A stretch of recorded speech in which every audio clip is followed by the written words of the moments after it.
Prudential, I went in to be a ops head back in 2003 with zero experience on the BPO, KPO side.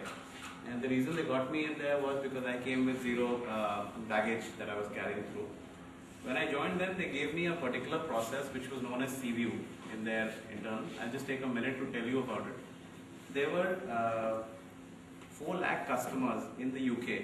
These were all industrial workers. You know, back in the 60s, 50s and 60s, they had now, they were actually around 60 to 70 years old. These guys used to have a system of collection of premium till 2001, 2002.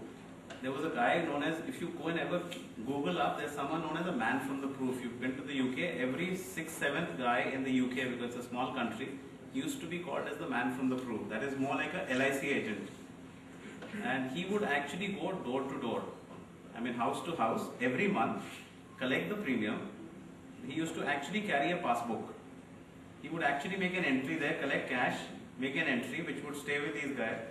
But that model worked very well till 2001, because you know what used to typically happen is this guy who was termed as Billy in the UK would go house to house. He would be the first to know. He'd become like a family friend. So he would go house to house and he would know exactly when somebody's had a child, so he'd give him a policy, just like a LIC agent. And or if somebody's got a job, then recommend something. Somebody's got married, recommend another product. So across the life cycle. But what they realized in 2001, Prudential realized in the UK, is that they were paying for every 20 pounds collected, which was the average premium, they were paying 10 pounds to Billy. So which was completely unviable because of the costs. So they realized that they need to now move to direct debit, direct banking, you know, payment through by post, other things, so checks. But the problem was, most of these people, and this will surprise you, out of these 4 lakh people, around 3 lakh people did not have bank accounts. In a country like the UK, they were not net savvy because they have reached 60 to 70 years of age. And there was a lot of resistance to try and stop this man from the proof from coming. And in a small country like the UK, if 4 lakh people were to sign a petition and send it over, they could even topple a government. You know, because that's a very large number, and those 4 lakh people, the assumption was that they have siblings and children, which would amount to around 10 lakh dissatisfied guys. So this was a project which was directly sponsored by the CEO of Prudential UK and Europe, and he wanted someone senior to come and take this entire transition, and that's when they got me in. So what I was told as the first directive was that try and ensure that you have 100% accuracy, because people are already dissatisfied. If you make any errors on the call center side or in the work that is happening, and you know, any process, if you guys know, will have a certain percentage failure. You know, it is bound to happen. If you look at any of our IDs getting created or addresses that come, some errors are there. So they said, can you try and ensure that there are only 2% errors? So my aim was how to get it to 100% accuracy. So this is what I did. I actually was supposed to hire a team of 250 people. I first sat through all the interviews. Something very simple I did. Sat through all the interviews and hired the best guys, which was the easiest thing to do. The second thing I did is I did not involve my managers and my 2 downs in the hiring process at all, on purpose. And I actually made the managers and the senior managers to sit in the classroom where these guys were being trained for 15 days. There's a particular reason why I did that.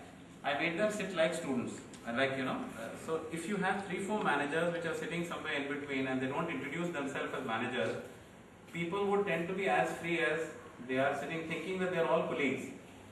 And the job of these 4 to 6 managers was to actually keep observing on how each team member behaves in that room. What's the response rate? So, you know, there are people who yawn, there are people who sleep, there are people who don't answer, all types of things. And every day evening we would sit and evaluate people. So at the end of the 15 days, we came up with scores of saying A, B, C, D, E.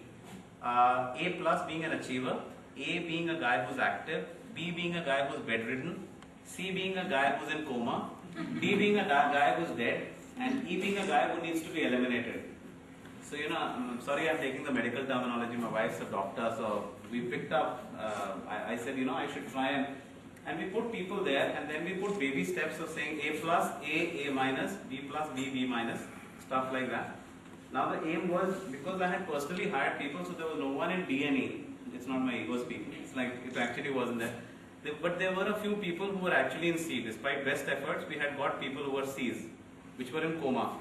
So these were guys who were typically freshers, just finished, first job, weren't too bothered about now the act. The important thing was, how do we get these guys to a B or an A? Very difficult, because you have, your process is starting today type of a thing. So what we did is, just to, something very basic, we actually had, during the 15 days, collected data on each of the guys, these 250 guys, as to where do they come from. Because in Bombay, you know, there are western suburbs, eastern suburbs, Navi Mumbai area.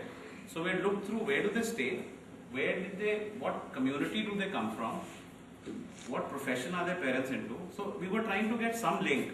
What school were they studying? So the whole idea was that we would try, and what we actually did is, we placed a A with a C sitting as a permanent seat. When they came on the floor, we had a A with a C combined in, and we made them a buddy without telling that who's the A and who's the C. But we also ensured that they either lived in the same area or they had something in common, same community, something was common, and we ensured that they came in the same cab in the morning because they were coming from the same area. So they would get time in the cab, they would come for the same shifts, we ensured they were coming in the same shifts, they would get their lunch breaks together, so they would be all the time together. The idea was that they quickly become the best of friends. Now what happened next is, we told all the A's on the quiet that, you know, you are really good, but we'll give you extra marks or extra scores in your bonus if you can somehow improve your partner. So see, if I would have gone and told someone that you're a C and you better improve, the guy will not improve.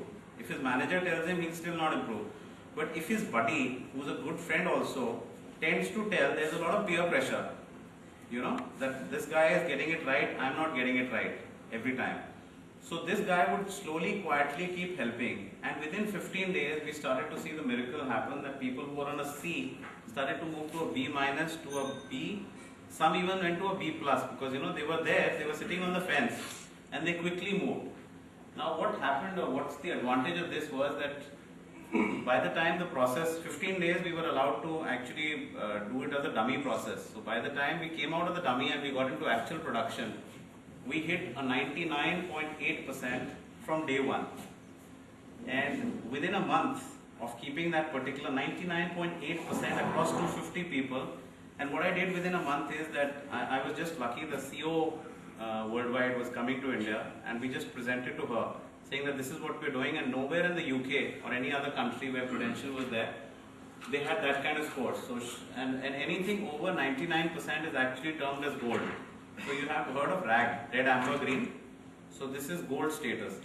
So we were the first team in the world which was termed as gold, and the CEO especially came over, she gave an award to the whole thing. The reason we did that was that the employees loved it, and I ensured that I didn't take any credit at all. Gave it all to my managers and their staff. What that led to is that the amount of link, I mean, they suddenly linked, if you go back to that particular pointer we were discussing, that people started to see that, hey, I've done well, I'm on a 99.8 or 100%, and that's leading to the whole team being at 99.8%. So it set the ball rolling on that particular one. So people then said that we have to somehow now maintain it. Ego comes in, we have to maintain it at 99.8. So each guy, there were guys who would actually, whenever they were not very sure about a transaction, they would tell their buddy, actually tell the buddy, to say, can you help check this? Because I don't want an error to happen, because if an error happens, our score as a group or as the CVU team will go down. And you know, if you've got an award from the CEO globally, we better maintain it there. The magic it did is, people got more motivated. We also did small things. We got a lot of funds thanks to that, because we got awarded, and we ensured that, you know, we did a lot of, one of the things which people don't get right, and that's not covered here fully, is an employee tends to spend close to 10 hours in office. He does not spend 10 hours at home. I mean, I'm not counting the sleep time, active time. So, you know, if you ask your employees to actually do up their workstation the way they have it at home, you know, with a lot of stuff from home, some curios, other things, you feel good. The guy relates to that particular place. So to get that right, we actually, because we've got certain funds through these particular channels, we started to organize contests saying who can do up the bay better, or you know, particular desks better. And what that led to is that people started to relate more to office. That led to people actually wanting, motivated enough to come and say that, hey, I spend more time here, I enjoy going there and working. With a lot of other things, like while I was an ops guy, I was a singer too, so I would just pick up a guitar on a UK holiday day when we had to work in India, and we would actually get to singing on the floor. We did tambola on the floor, so a lot of fun at work activities. So all that clubbed in together with the desks being done up, people being at 99.8%, actually led us to be the best team. I mean, we got the Team of the Year award at the end of the year. And during the year, I'll correct this a little, we had 0% attrition, but we had only one person who actually had to leave because her husband was getting posted. So, but she still tried, saying that, you know, I would prefer to stay back, and we said you can't really, because she didn't want the ratio to go wrong. See, you know, there's this pride factor that started to hit in, that UK is monitoring us, we have been globally recognized, I can't let attrition go off. There was 0% unplanned absenteeism, whereas there was 30% in the organization. There was a 40% attrition across Prudential, and we were sitting on a 0%, just because of very simple basic things, engaging people.